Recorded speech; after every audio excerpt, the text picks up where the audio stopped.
Rencontrer deux passionnantes personnes, Pauline et Théo, qui reviennent tout juste de 11 mois passés sur les routes et chemins d'Europe avec leur vélo. Ils ont quelques heures de selle derrière eux. Alors, et puis quelques kilomètres aussi, mais vous allez nous dire tout ça. Vous avez peut-être déjà pu admirer leur exposition Ralentir, présentée là-bas sur le grillage, dans ce village du festival Let It Be ici à Nîmes. Et nous allons prendre une demi-heure avec eux pour qu'ils nous racontent leur projet et ce qu'ils ont ainsi vécu. Bonjour Pauline, bonjour Théo. Bonjour Marc. Voilà quelques années que nous nous connaissons. Vous aviez notamment participé à l'Alterkiff à Saint-Malo, après de nombreux autres rassemblements de l'Église protestante unie, que ce soit dans cette région, Cévennes-Languedoc-Roussillon ou dans la région sud-ouest. Vous étiez du côté des choristes lors de l'Alterkiff avec un certain Éric Gallia. Et depuis, vous avez fait vos études, mais à la fin de ces études, vous ne vous êtes pas lancé directement, comme on dit, dans le monde du travail, mais vous avez enfourché donc vos vélos pour un tour d'Europe. Alors, comment est née cette idée? Bonjour Marc, déjà. On s'est rencontrés notamment à l'Alterkiff, Pauline et moi. Et du coup, cette idée de voyage à vélo, elle est née d'une envie, pendant nos études, de faire une année de césure pour à la fois se découvrir professionnellement, faire un stage par exemple, essayer des choses, et à la fois pour voyager. Pauline, ça fait très longtemps qu'elle avait envie de voyager au long cours, sur des longues périodes de temps. Moi, j'ai découvert ça un petit peu grâce à elle aussi. Évidemment, cette année de césure n'a pas pu se dérouler comme prévu. On était dans les années 2020. Tout à fait, en plein dans le mille. Du coup, on s'est dit, ok, on va terminer nos études, et une fois qu'on sera libre de ces études, on partira. Et c'est ce qui s'est passé du coup en août 2022, l'année dernière, où je venais de terminer mon dernier stage d'études, et on a décidé de partir en vélo. Alors, comment vous avez construit cet itinéraire? Parce que quand même, combien de kilomètres vous avez fait? 9000. 9000 kilomètres, ça s'improvise pas tout à fait quand même. Non, c'est sûr.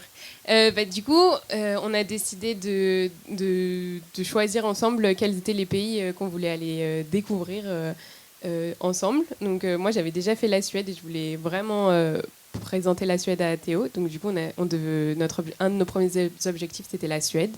Après, on voulait passer un peu de temps en Allemagne et ensuite en Slovénie. Et du coup, on a construit tout notre itinéraire en fonction de ces 3 pays qu'on voulait aller à la base découvrir et qui maintenant ouvrent des perspectives sur d'autres pays qu'on n'avait pas forcément prévu de visiter à la base et maintenant qu'on aimerait bien retourner visiter plus longtemps. Donc c'est comme ça. Et une fois qu'on était dans les pays, on décidait de rencontrer des acteurs de ces pays qui cherchaient à changer les modes de consommation, de production, de vie actuels pour que ce soit plus social et écologique. Et donc, du coup, on a interrogé 49 personnes partout en Europe, que ce soit des associations, des entrepreneurs, des élus locaux, des citoyens qui s'engageaient quotidiennement sur ces sujets-là. Et donc, ça, c'est vraiment au fil du voyage entre ces différents pays qu'on contactait les gens. Et vous n'aviez pas défini à l'avance qui vous alliez rencontrer. C'est vraiment là, par contre, une dimension au fil des rencontres. C'est ça. On a vraiment laissé la place au voyage, au fait de se mouvoir, le voyage comme chemin. Et on a saisi les opportunités pour rencontrer des personnes, comme l'a expliqué Pauline, voilà, qui tentent des choses, qui essayent de faire société différemment, de manière plus durable. Et on en a profité pour aller les rencontrer. Et on écrit des articles sur notre site internet pour raconter un petit peu ce qu'ils ont pu nous raconter. Et on fait des vidéos aussi. Alors, quel est ce site internet si on veut aller découvrir ce que vous avez écrit comme article? Alors, c'est déchets-d'œuvre.com. C'est normalement, j'espère, pas trop compliqué à trouver sur Google. Et voilà, on peut y trouver des articles à la fois sur le voyage, c'est-à-dire ce qu'on a trouvé sympa ou moins sympa dans chacun des pays qu'on a traversés. Aussi avec la dimension vélo, c'est-à-dire qu'est-ce qu'on a trouvé sympa, moins sympa par rapport au fait qu'on voyageait en vélo. Alors pour nous, là, dites-nous ce qui était sympa et pas sympa à vélo. Ce qui est très sympa, c'est que y a pas mal de pays où c'est assez facile, c'est assez bien indiqué. souvent la difficulté en vélo, c'est qu'on ne veut pas se perdre. Parce que quand on est au milieu de nulle part, on n'a pas les moyens de se perdre. Et donc il y a plein de pays, notamment dans le nord de l'Europe, mais aussi en Hongrie par exemple, où les itinéraires vont être très bien indiqués. Donc ça c'est une bonne surprise. Et la mauvaise surprise en vélo, c'est le vent. Notamment face.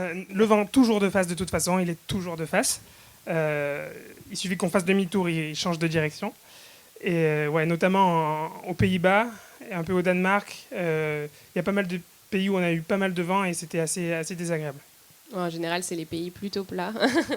Donc, ça. au premier abord, on se dit oh, super, génial, ça va être plat, on va aller vite. Et puis ensuite, il y a le vent et là, On va plus lentement. on va lentement. Alors je rappelle que vos vélos n'étaient pas électriques, hein. C'est Non, vraiment tout à à vos mollets, à vos forces. Alors vous êtes des aventuriers à la base, l'un et l'autre? Pas spécialement, enfin aventurier. J'ai fait mes classes dans le scoutisme français, mais aventurier au sens de voyager sur des longues distances et sur des longues périodes, c'était pas trop moi. Moi, j'ai découvert ça grâce à Pauline, qui aime ça. Moi, je sais pas si je peux dire aventurière, mais j'aimais bien partir, essayer d'aller découvrir d'autres pays, d'autres cultures, mais plus en solo. Du coup, au début, toute seule, j'étais partie déjà en Irlande, au Portugal pendant quelques jours, mais jamais sur le long cours. Là, c'était vraiment la première fois qu'on partait aussi longtemps et avec autant d'incertitudes, du coup. Parce que ce qu'on ne s'imagine pas, c'est quand même cette dimension d'endurance. Parce que partir à l'aventure 15 jours, 3 semaines, c'est une chose, mais là, vous êtes parti 11 mois. Ouais, ce que j'aime bien dire, c'est que en général, à chaque fois qu'on avait au téléphone nos parents ou notre famille, ils étaient là, vous êtes en vacances et tout. Et honnêtement, je me suis jamais vraiment définie comme vraiment en vacances parce qu'en fait, c'est tous les jours des imprévus à gérer. Enfin, en fait, c'est comme un quotidien. Quoi. C'est vraiment. Enfin, moi, je dirais plutôt que c'était un voyage et que dans ce voyage, on avait un projet donc qu'on portait, donc du coup qu'il fallait aussi faire avancer en parallèle du voyage.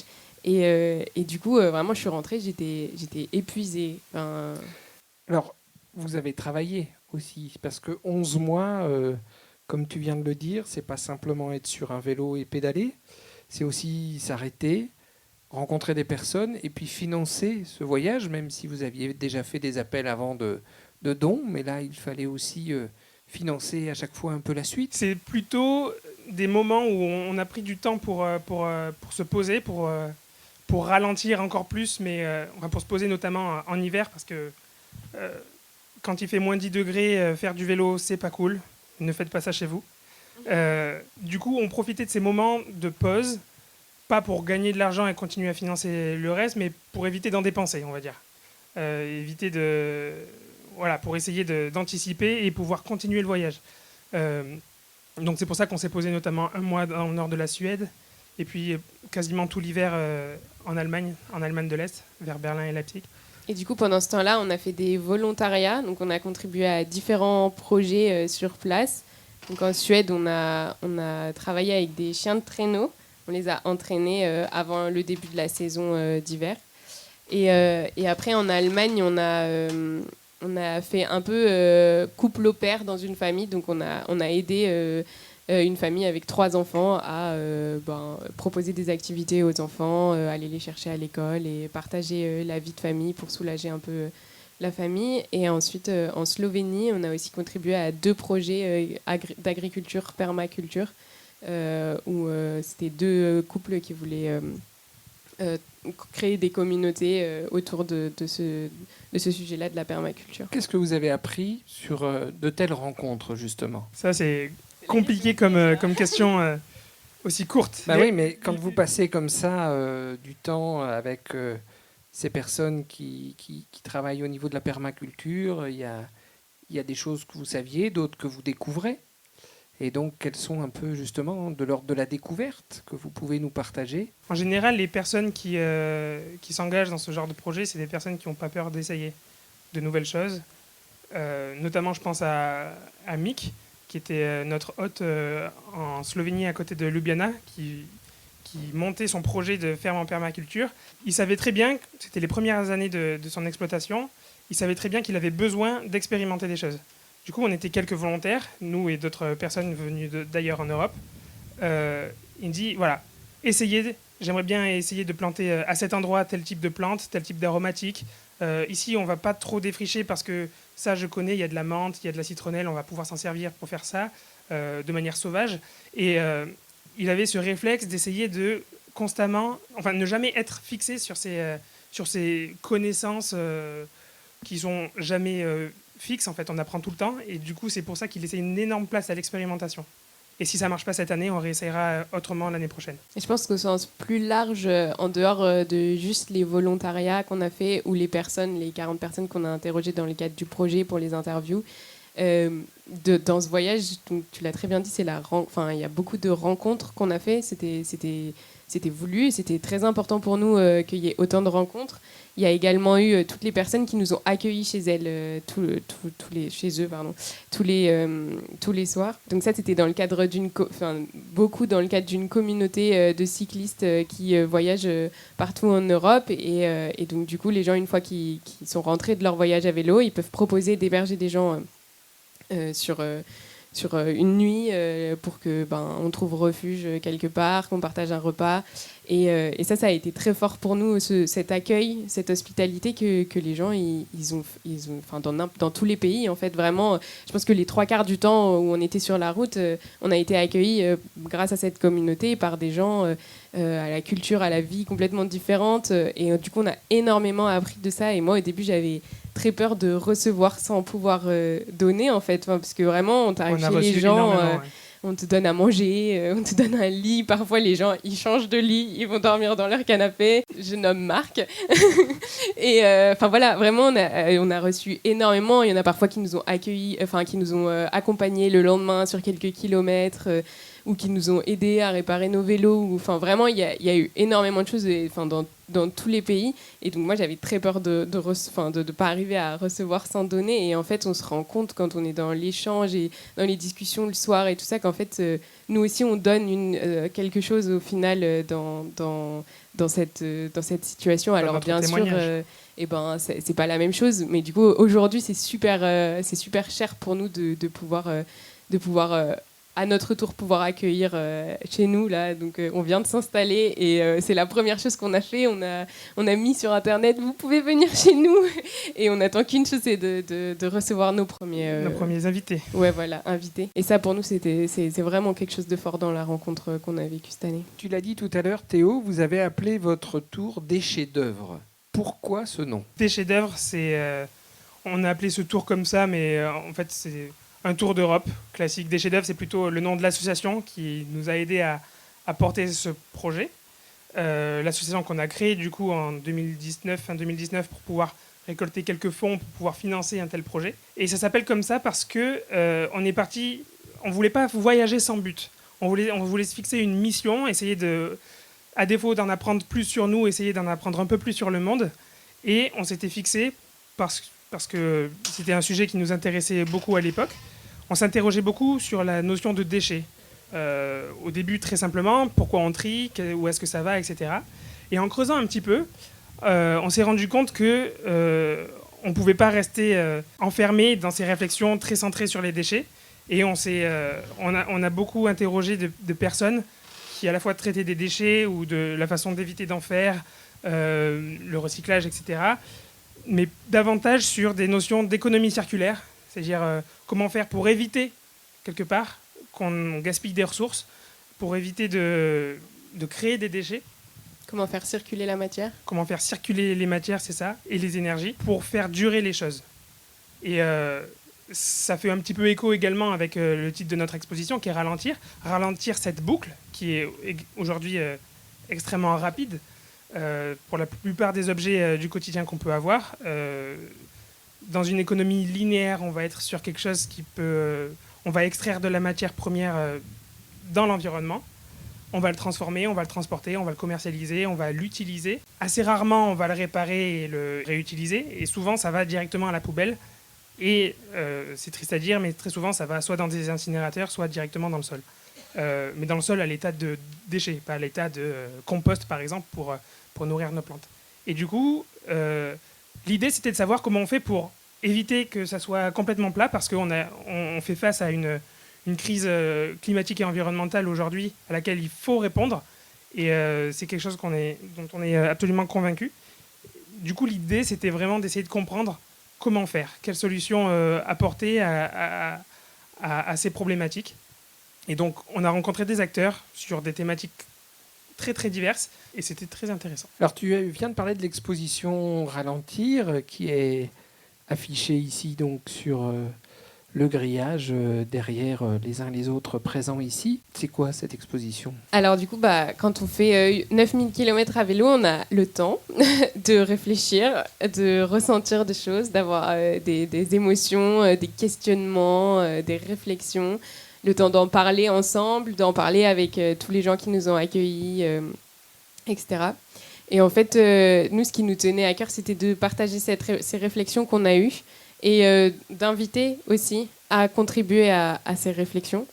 Et donc, du coup, l'expo photo, elle se décompose en 5 triptyques. Donc, il y a 3 photos à chaque fois, sur des sujets différents. Et nous, on a fait un petit commentaire qui explique ce que ça représente pour nous, notre réflexion et tous les apports qu'on a eus cette année. Et à la fin, il y a une question qui est ouverte à tous. Et vous êtes invités à prendre des post-it et à noter vos réflexions sur ces questions et nous aider un peu à continuer à réfléchir sur ces sujets-là et à apporter votre contribution. Et voilà, c'est un peu ça notre expo. Une dimension interactive, c'est pas une exposition simplement qu'on vient regarder, on peut aussi y participer. Exact. On invite à la discussion, à la participation, parce que c'est des sujets qui sont assez importants selon nous et si on peut amener à réfléchir les gens au lieu de simplement être dans cette dimension contemplative, on trouve ça encore mieux. Alors les 4 axes, 5. les 5, pardon. L'énergie, l'alimentation, la mobilité, l'océan et le plastique, la publicité et les animaux. Enfin, la biodiversité. Voilà, vaste programme. Cette exposition, si on veut l'accueillir dans des lieux, c'est possible? Bien sûr, il faut nous téléphoner ou nous envoyer un mail. On va exposer cette expo-là donc ici, puis à Grenoble au mois d'octobre, et très probablement à Lyon à l'occasion du Festival du voyage engagé à la Maison éco-citoyenne de Lyon au printemps prochain, en 2024.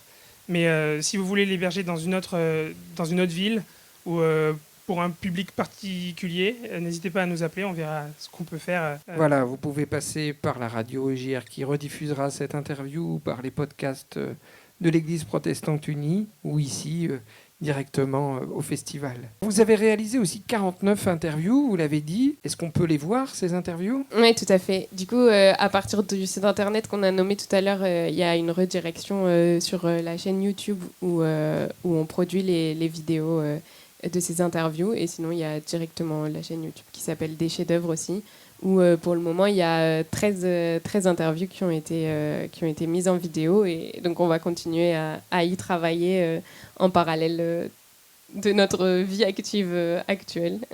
Et on peut également retrouver certaines interviews sous le format d'articles, quand c'est un peu trop technique pour être facile à comprendre par le biais d'une vidéo, que ça serait trop long à expliquer, etc. On passe aussi sous la forme d'articles. Vous pourrez en lire, pour ceux qui sont ici à Nîmes, à notre stand. On en a imprimé quelques-uns. Alors, qu'est-ce qu'on trouve comme interview? Vous avez dit tout à l'heure déjà un petit peu, mais... Des interviews de projets associatifs, souvent, des projets entrepreneuriaux également, parfois juste des élus, notamment des élus de métropole, alors principalement en France, notamment sur Lyon et sur Grenoble. Au niveau associatif, ça peut être des ressourceries, des endroits qui récupèrent des objets, qui les retapent et qui en font des super objets déco, notamment sur Bordeaux, ou alors une association qui va transformer des invendus alimentaires en confiture pour les remettre sur le marché. C'est là où, Pauline, tu travailles désormais, dans quelques jours. Voilà, c'est ça. Et après, sur le plan entrepreneurial, des choses qu'on a particulièrement appréciées, c'est par exemple en Suède, on a rencontré plusieurs projets qui proposent de louer, que ce soit des jouets pour vos enfants sous forme de boîte, ou alors des objets du quotidien, mais pas tant du quotidien vu qu'on ne les utilise pas tant. Je pense par exemple à des outils de bricolage ou des choses qu'on a tous plus ou moins et qu'on utilise 1 à 2 fois par an, Donc essayer de mutualiser ces ressources-là pour éviter d'en produire trop et surtout pour assurer une longue vie à ces objets-là qui méritent d'être utilisés par le plus grand nombre sans dormir et prendre la poussière dans un placard. Durant tout ce parcours, on entend, vous avez pu travailler, si j'ose dire, les enjeux du XXIe siècle autour de ce changement climatique, de la biodiversité, des crises sociales et des déchets. C'était au centre de ce déplacement bas carbone des 11 mois. Qu'est-ce qui vous a semblé essentiel pour aujourd'hui comme pour demain, pour vous ? Dans quelle mesure Avec l'expérience que vous venez de faire, qu'est-ce que vous gardez en disant ça, c'est quelque chose qu'on doit garder comme ligne, comme attention, comme pratique au regard de toutes ces rencontres et de ce vécu, parce que c'est une étape dans votre vie. Je ne sais pas si je réponds directement à la question, mais moi, il y a quelque chose qui m'a frappé dès le début de ce voyage, c'est de se dire, c'est possible en fait. C'est hyper faisable. Alors, je ne dis pas pour tout le monde, mais à partir du moment où on se fixe des objectifs, nous, notre premier objectif, c'était d'arriver à Stockholm. On s'était donné 1 mois et demi pour le faire. Quand on est arrivé à Stockholm, on s'est dit, on y est. Et en fait, c'est possible. Et donc, je pense qu'il faut arriver à se donner des objectifs. Même si on pense que c'est difficile, le vélo, voilà, c'est facile quand on fait 5 km et que tu reviens à la maison, c'est assez facile. Mais c'est possible. Et ça, c'est quelque chose qui m'a marqué, moi, au début. Ça m'a impressionné. Je me suis impressionné moi-même. Et du coup, moi, plutôt sur l'aspect, je dirais, des apprentissages par rapport aux initiatives qu'on a rencontrées et tout ça. Ce qui m'a surpris, c'est en général, à la fin de l'interview, on demandait aux gens et votre vision long terme de l'association, de l'entreprise, c'est quoi ? Et les gens, ils nous répondaient si dans 10 ans, on peut ne plus exister, ce serait génial, quoi. C'est un peu le propre des sociétés à mission, des organismes qui se fixent des missions pour leur activité. Et une fois que la mission est accomplie, on est capable de disparaître. Et le monde continue de bien se porter.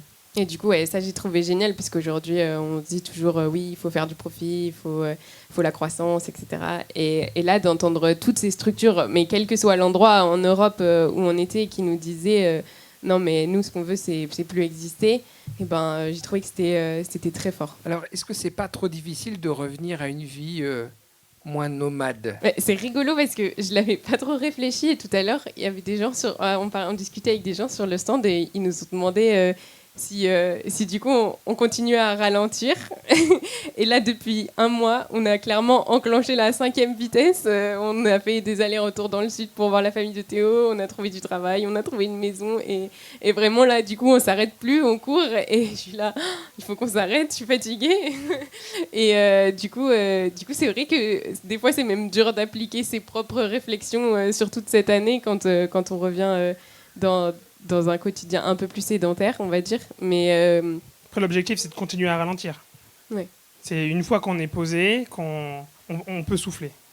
Potentiellement se redonner d'autres objectifs, mais essayer de garder en tête ce mantra de relax, pas besoin de courir, ralentis ton mode de vie. Et vous avez gardé le vélo comme compagnon de route ? Ouais, moi, je continue à l'utiliser pour aller au travail tous les jours. Et il y a 10 km qui me séparent de mon lieu de travail, donc ça me fait 20 km par jour, je suis assez content. Quel conseil vous nous donneriez maintenant pour tous ensemble lutter, par exemple, contre le réchauffement climatique ?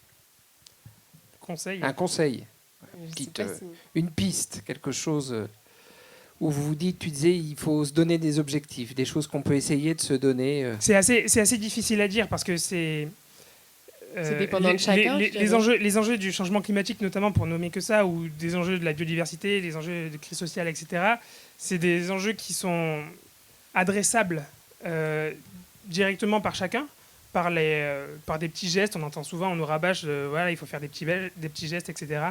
Mais c'est aussi des choix collectifs.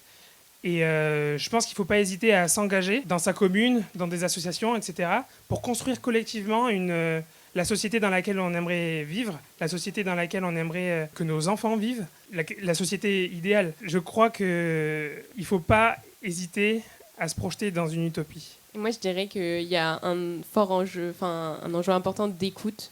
Je m'en suis rendu compte pendant le voyage que souvent après une rencontre, j'avais besoin d'un moment à moi, de silence, d'introspection, un peu de bien comprendre tout ce qui s'était tenu dans la conversation, etc. Et je pense que c'est vraiment important d'arriver à écouter, peut-être parfois élargir son champ de réflexion et pas être directement réfractaire à la personne qu'on a en face de nous, et vraiment qu'il y ait un échange, favoriser l'échange, même si on n'est pas d'accord, favoriser l'échange à la lutte, parce que, enfin, peut-être pas la lutte, mais à l'engueulade, ou je sais pas quoi, c'est pas le bon mot, mais voilà. On va dire au débat. Voilà, au débat. Enfin, si, c'est important de débattre, mais je veux dire de débattre en bonne intention, enfin, pour qu'il y ait vraiment... pour qu'il y ait vraiment un échange mutuel. Exactement. S'écouter pour s'entendre. Je crois que tu avais un outil aussi pour te poser avec un petit carnet où tu notais J'ai aussi. écrit 4 carnets de voyage, plus le carnet de photos. Enfin, ouais, on est... Elle écrit beaucoup, oui. Merci beaucoup de ce partage. S'il y avait encore un mot que vous avez envie de nous partager, témoigner, qui vous paraît essentiel avant de vous retrouver près de votre expo. Et continuer d'échanger directement avec vous. J'ai une citation de Victor Hugo qui me revient en tête par rapport au mot que j'ai prononcé tout à l'heure, utopie. Je crois que Victor Hugo disait que l'utopie, c'est l'avenir qui se dessine, c'est l'avenir qui approche. La routine, c'est le passé qui persiste. Donc je pense qu'il faut continuer à avancer et c'est en ça qu'il faut se fixer des objectifs et continuer à avoir une vision à la fois long terme et positive de la vie qu'on veut. On va rester là-dessus. On va rester là-dessus. Eh bien, merci beaucoup. Je rappelle donc qu'on peut vous retrouver tout au long de ce week-end ici au festival, qu'on peut découvrir votre exposition et y participer. Cette exposition bien nommée Ralentir, comme à cette heure de la sieste. Bon chemin à vous deux. Merci beaucoup. Chère Pauline et cher Théo, et j'espère vous retrouver ici et ailleurs, comme à Bordeaux. Super. Merci beaucoup. Merci.